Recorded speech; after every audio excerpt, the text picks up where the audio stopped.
जय श्री कृष्ण। राधे राधे। उपस्थित हैं फिर एक नई वीडियो और एक नई जानकारी के साथ।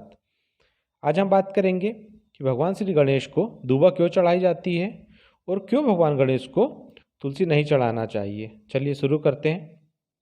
हम सभी ये जानते हैं कि श्री गणेश को दूबा बहुत प्रिय है। दूबा को दूब भी कहा जाता है। ये एक प्रकार का घास होती है जो सिर्फ गणेश पूजन में ही उपयोग में लाई जाती है। आखिर श्री गणेश को क्यों इतनी प्रिय होती है ये दूबा? इसके पीछे क्या कहानी है? क्यों इसकी 21 गांठें ही श्री गणेश को चढ़ाई जाती हैं? एक पौराणिक कथा के अनुसार प्राचीन काल में अल्लासुर नाम का एक दैत्य था। उसके कोप से स्वर्ग और धरती पर त्राही त्राही मची हुई थी। अल्लासुर एक ऐसा दैत्य था जो मुनि ऋषियों और साधारण मनुष्यों को जिंदा निगल जाता था। इसी दैत्य के अत्याचारों से त्रस्त होकर इंद्र सहित सभी देवी देवता ऋषि मुनि भगवान महादेव से प्रार्थना करने जा पहुँचे और सभी ने महादेव से यह प्रार्थना की कि ये अनलासुर के आतंक का खात्मा करें। तब महादेव ने समस्त देवी देवता तथा ऋषि मुनियों की प्रार्थना सुनकर उनसे कहा कि दैत्य अनलासुर का नाश केवल श्री गणेश ही कर सकते हैं। फिर सबकी प्रार्थना पर श्री गणेश ने अनलासुर को निगल लिया। तब उनके पेट में बहुत जलन होने लगी। इस परेशानी से निपटने के लिए कई प्रकार के उपाय किए जाने के बाद जब गणेश जी के पेट की जलन शांत नहीं हुई, तब कश्यप ऋषि ने दूबा की 21 गांठें बनाकर श्री गणेश को खाने को दी। यह दूबा श्री गणेश जी ने ग्रहण की। तब कहीं जाकर उनके पेट की जलन शांत हुई। ऐसा माना जाता है कि श्री गणेश को दूबा चढ़ाने की परंपरा तभी से आरंभ हुई। क्यों नहीं चढ़ाते हैं तुलसी जी?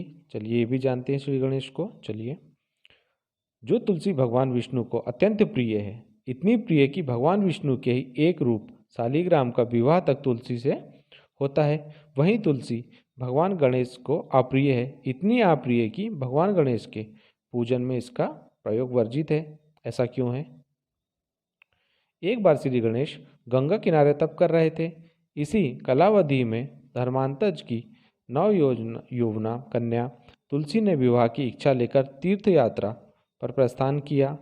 देवी तुलसी सभी तीर्थ स्थानों पर भ्रमण करते हुए गंगा के तट पर पहुंची।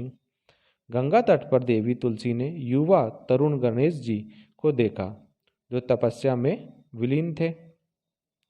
शास्त्रों के अनुसार तपस्या में विलीन गणेश जी रत्न जटित सिंहासन पर विराजमान थे। उनके समस्त अंगों पर चंदन लगा हुआ था। उनके गले में परिजात पुष्पों के साथ स्वर्ण मणि रत्नों के अनेक हार पड़े थे। उनके कमर में अत्यंत कोमल रेशम का पीतांबर लिपटा हुआ था। तुलसी श्री गणेश के रूप पर मोहित हो गईं और उनके मन में गणेश से विवाह करने की इच्छा जागृत हुई। तुलसी ने विवाह की इच्छा से उनका ध्यान भंग किया। तब गणेश जी ने तुलसी द्वारा तब भंग करने को अशुभ बताया और तुलसी की मनसा जानकर स्वयं को ब्रह्मचारी बताकर उसके विवाह प्रस्ताव को नकार दिया।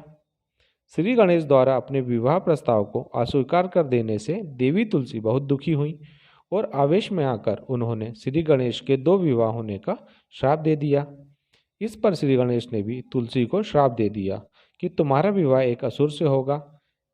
एक राक्षस की पत्नी होने का श्राप सुनकर तुलसी जी ने गणेश जी से माफ़ी मांगी।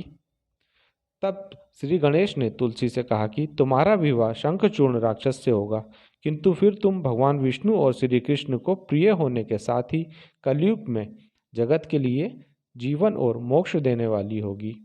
पर मेरी पूजा में तुलसी चढ़ाना शुभ नहीं माना जाएगा। तब से ही भगवान श्री गणेश की पूजा में तुलसी वर्जित मानी जाती है। आशा करता हूँ जानकारी आपको पसंद आई होगी। अंत तक बने रहने के लिए धन्यवाद। मिलते हैं फिर एक नई वीडियो और एक नई जानकारी के साथ। तब तक के लिए जय श्री गणेश।